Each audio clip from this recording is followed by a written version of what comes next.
आला की सर्वात आधी आपण कोणतं औषध घेतो?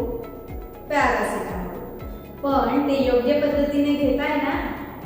नमस्कार, मी DRX मीनाली बारी. आजचं मेडिसिन ऑफ द डे आहे पॅरासिटामॉल. पॅरासिटामॉल हे औषध ताप कमी करण्यासाठी आणि सौम्य ते मध्यम वेदना कमी करण्यासाठी वापरले जाते, जसे डोकंदुखी, अंगदुखी आणि दातदुखी. पण लक्षात ठेवा, पॅरासिटामॉलच्या जास्त वापरामुळे आपल्या यकृताला म्हणजेच लिव्हरला गंभीर इजा होऊ शकते. म्हणून नेहमी डॉक्टर किंवा लेबलवरील सूचनांप्रमाणे औषधं घ्या.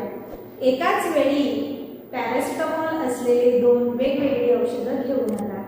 अशाच औषधांच्या सोप्या माहितीसाठी फॉलो करा DRX मीनाली बारीला.